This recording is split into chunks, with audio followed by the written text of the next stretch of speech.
Bella, kamu kalau bicara jangan sembarangan. Katakan kenapa kamu kesini. Siapa yang menyuruhmu tinggal di sini? Saya tidak akan panjang lebar bicara. Mulai malam ini, saya adalah penghuni baru di rumah ini.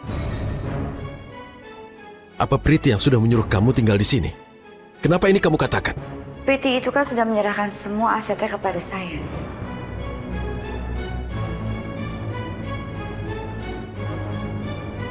Termasuk rumah ini juga. Tunggu dulu. Apakah kamu juga ingin menguasai rumah ini? Apa kamu mau menguasai seperti isi kontraknya? Kamu ingin kami diam saja dengan yang kamu lakukan? Ya, kayak gitulah keadaannya dan kalian harus menerima kenyataan yang pahit ini. Buat kamu, Mbak Najwa, ini adalah upah dari kebencian kamu ke aku. Ternyata Tuhan malah mendekatkan aku sama suami kamu.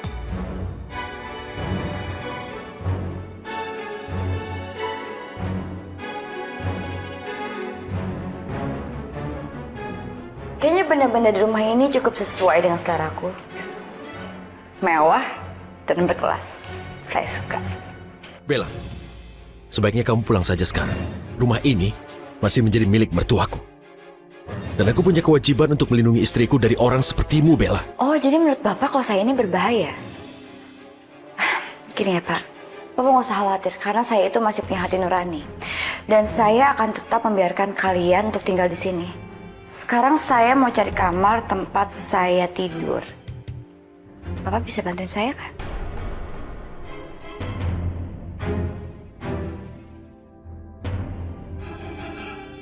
Cukup, Bella. Kamu tidak usah arogan begini. Kamu pasti akan mendapatkan balasan atas apa yang sekarang kamu lakukan. Ingatlah bahwa Allah melihat semua yang kamu lakukan. Sebaiknya ancaman Bapak itu Bapak tujuin aja ke pengacara Priti. Nona Syalu pasti akan dengan senang hati menerima ancaman Bapak. Jadi kita tinggal ketemu di pengadilan.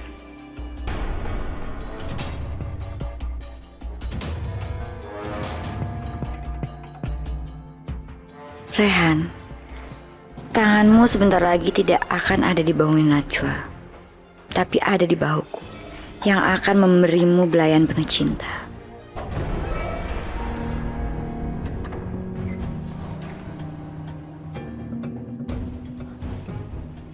Bella, kamu nggak boleh masuk ke kamar ini. Ini kamar aku dan Rehan.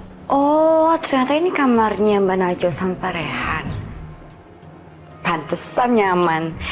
Kalau begitu aku tempatin kamar ini aja. Apa? Bella, ini adalah kamar kami. Dan tidak boleh sembarangan orang masuk ke sini, termasuk kamu. Oh, begitu.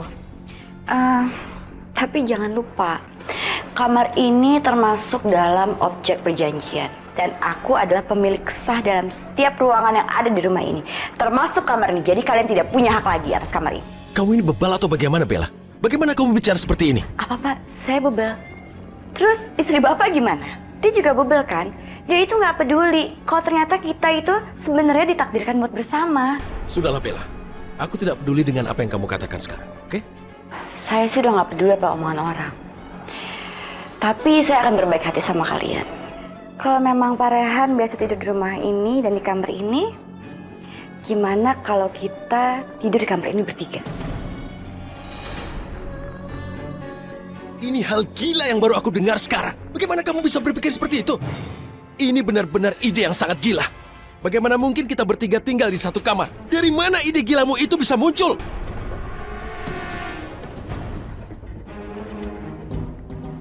Najwa, aku pikir kalau diteruskan kita juga yang gila. Sebaiknya kita cari kamar lain untuk kita. Oke? Ayo Najwa.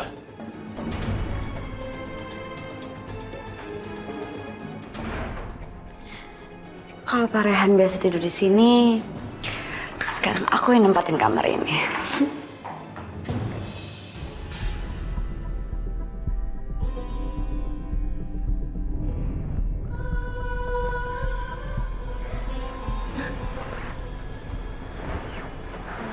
Najwa, Rehan, ngapain kalian di sini? Boleh nggak kalau malam ini aku sama Rehan tidur di kamar Mami barengan sama Mami? Memangnya kamar kalian kenapa? Karena Bella mengambil kamar kami. Yang Mami takutkan jadi kenyataan.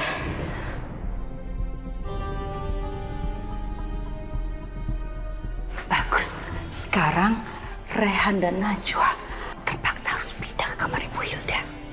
Ibu yakin sebentar lagi orang-orang di rumah ini akan seperti cacing kepanasan karena harus berhadapan dengan kamu, Bella. Ini semua berkat kebaikan hati ibu. Oke, sekarang Ibu harus kembali ke kamar Ibu. Tapi kamu harus ingat ya, tidak boleh satu orang pun tahu bahwa Ibu ada di balik semua kacauan ini. Baik ibu, nanti kita ngobrol-ngobrol lagi ya.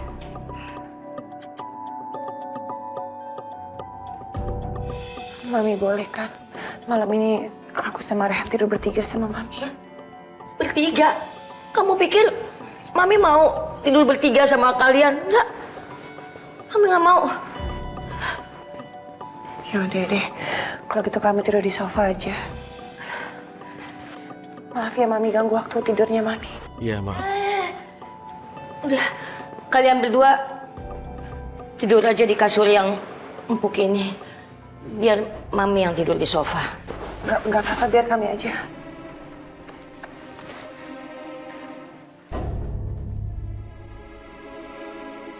Maaf.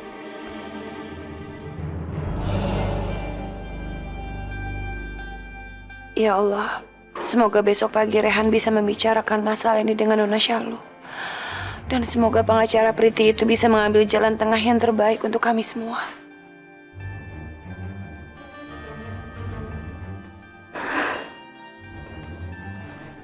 Daripada aku tidur di jalanan, lebih baik aku tidur di sofa.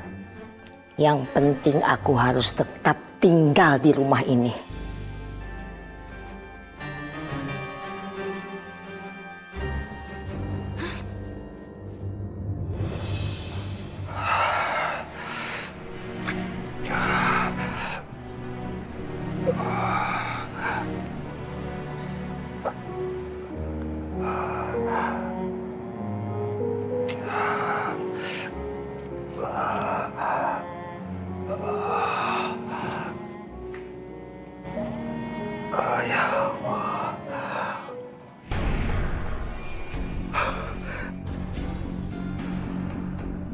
Ya Allah, kepalaku. Astagfirullahaladzim. Jangan ribut Sakit lu. banget ya Allah. Ada orang tidur ini. Maaf, kepala saya sakit.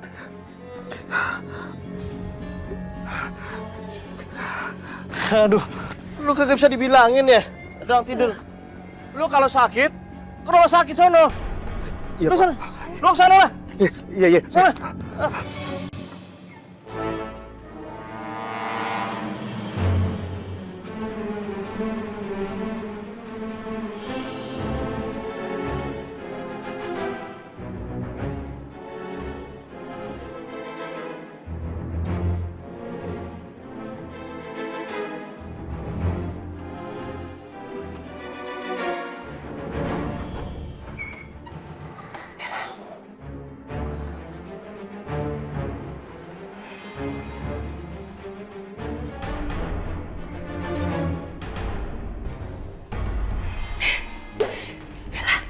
Ibu tadi lupa mengucapkan selamat.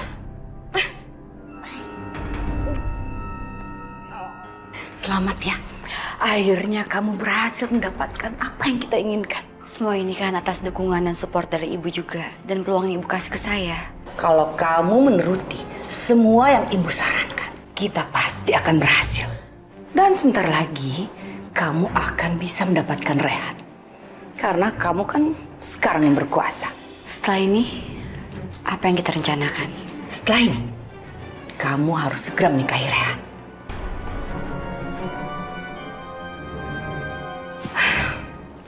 Soalnya, ibu sudah tidak bisa mengharapkan apa-apa lagi dari Priti. Iya ibu, saya tahu. Tidak mudah rasanya kehilangan orang kita sayangin. Karena saya sendiri pernah mengalami hal itu. Bella, kamu adalah harapan ibu satu-satunya untuk bisa memberikan Rehan keturunan. Dan ibu akan melakukan apapun juga supaya mimpi ibu itu menjadi kenyataan. Itu pasti ibu. aku akan memberikan banyak anak dari Pak Rehan. Kamu itu memang calon menantu idaman ibu. Kamu hebat sekali, Bella. Rehan, akhirnya kamu akan segera menjadi milikku.